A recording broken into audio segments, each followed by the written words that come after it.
किस कारण से आप यहाँ पे आए हैं? सर डॉक्टर मुकेश सवाल का जो भिलवाड़ा के एमजी हॉस्पिटल में गवर्नमेंट कार्यरत हैं, उनका पर्सनल क्लिनिक पे मैं मेरी बीवी का इलाज कराने के लिए लेके गया था सर। तो इनिशियल स्टेज में सर मेरी बीवी के कुछ प्रॉब्लम्स बताई गई सोनोग्राफी में। तो सर उन्होंने उसके बावजूद भी मुझे बोला कि सब चीज़ ओके है, कहीं जाने की ज़रूरत नहीं है, किसी से और कुछ सलाह मशवरा लेने की ज़रूरत नहीं है, सब चीज़ ओके है, बच्चे में कोई दिक्कत नहीं है। उसके बाद जो सर मैं जब वहाँ जाता था सर, हमेशा मुझसे सोनोग्राफी कराई गई है सर। और हमेशा सर गर्ग सोनोग्राफी से ही मुझे कंसल्ट कराया गया है कि वहीं की सोनोग्राफी बाहर से भी लिखते थे, सो भी सर गर्ग की लिखते थे। उनके पर्सनल क्लिनिक जो प्राइवेट क्लिनिक है उसके ऊपर भी सर गर्ग वाला ही देखता है। तो उन्हीं की सोनोग्राफी रिपोर्ट सारी पड़ी है मेरे पास, 8-9 सोनोग्राफी हर महीने से कराई है मेरे। और उसमें हमेशा सर ब्रेन में स्वेलिंग बताई गई बच्चे के, मॉडरेट, फिर उससे माइल्ड हुआ, उसके बाद भी वो क्लेरिफिकेशन नहीं हुआ पूरा। धीरे धीरे जाके सारी चीज़ें, उनको ये सजेशन देना चाहिए था कि सर अगर शुरू से अगर ब्रेन में स्वेलिंग आ रही है बच्चे के, आप किसी अच्छे डॉक्टर से परामर्श करें, कहीं बाहर जाएं।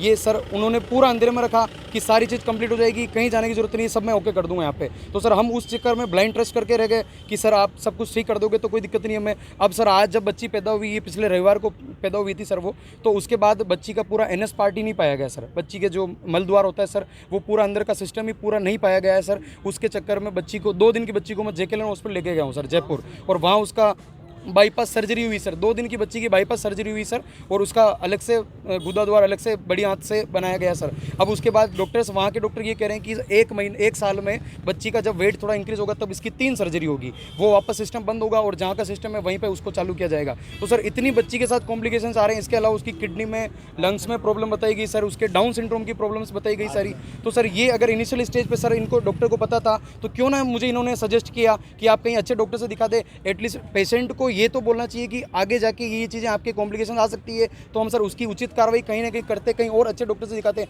हमें ये क्यों बोला गया कि ये नॉर्मल केसेस में होता रहता है, कोई दिक्कत नहीं आएगी, सब चीज़ अच्छे से रह जाएगी। लास्ट टाइम पे जब इनकी जब डिलीवरी की डेट थी पिछले संडे को, तब इन्होंने फ़ोन पे ये बात करी कि ऐसे बच्चे को बाहर तो निकालना पड़ेगा। तो सर अगर ऐसा बच्चा है जो भी है, तो इनको अगर अब नॉर्मलिटी का पता था बच्चे का, तो ये इनिशियल स्टेज में मेरे से ये सारी चीज़ें क्यों करवाई। इन्होंने बड़े बड़े लंबे लिख दिए थोड़े उसके कि आप ये सारी की सारी टैबलेट्स ले लो, सब चीज़ ओके हो जाएगी। बीच में जब बच्चा प्री मेच्योर 7 महीने का बाहर आने वाला था, उसके इंजेक्शन लगाए। इंजेक्शन के लिए ये बोला गया मुझे कि ये इस बच्ची का जो वेट, अंदर जो बच्चा है उसका वेट गेन करेगा। वेट गेन करने का इंजेक्शन नहीं था सर, वो होल्डिंग का था कि 7 महीने में बच्चा भी प्री मेच्योर नहीं हो जाए, उसके चक्कर में होल्डिंग कराया इन्होंने।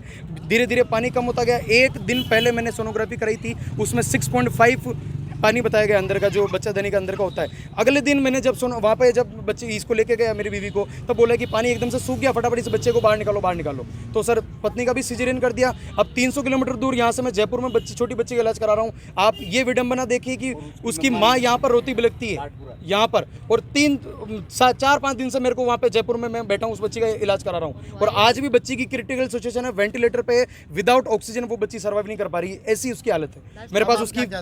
मैं ये चाहता हूँ कि सभी भिलवाड़ा वासियों से और आस पड़ोस के जितने भी हैं, ये आप दिमाग में एक ये चीज़ दिमाग में रख लें कि अगर आपकी जीवन में खुशियाँ चाहते हो, सब चीज़ परिवार को अच्छा देखना चाहते हो, तो इन डॉक्टरों के पास, ऐसे डॉक्टर जो डॉक्टर के नाम पे कलंक है, जिसको अपन डॉक्टर को मानते कि भगवान का रूप है, ऐसे कुछ चुनिंदा जो डॉक्टर्स हैं, इनके चक्कर में सारी डॉक्टर की कौम बदनाम होती है कि एक डॉक्टर ऐसा निकल गया, उसके चक्कर में सब पे उंगली उठती है कि सारे डॉक्टर ऐसा ही करते हैं क्या, जबकि ऐसा नहीं है। कार्रवाई होनी चाहिए। बिल्कुल डॉक्टर के खिलाफ सर कार्रवाई होनी चाहिए। अगर आपकी यहाँ पे मांगे नहीं मानी जाती है जी सर, तो उसके बाद आप क्या करेंगे? तो सारी रिपोर्ट दूंगा सर, जो आगे जो मेडिकल काउंसिल है उनमें सारी रिपोर्ट जाएगी इनकी, और वहाँ मैं कंप्लेंट करूंगा इनकी, और आगे लीगल कार्रवाई जितनी भी होगी वो सारी करूंगा। और सर स्वालका समाज का ही डॉक्टर है वो, और स्वालका समाज का ही पेशेंट है, तो मैं ये भी चाहता हूँ कि स्वालका समाज के जो अध्यक्ष हैं वो भी इस पर संज्ञान लें, क्योंकि अगर सामाजिक कार्रवाई अगर करा सकते हैं वो, तो वो बहुत अच्छी बात है। अदरवाइज लीगल कार्रवाई होने के लिए उनको करना पड़ेगा। रोहित स्वालका।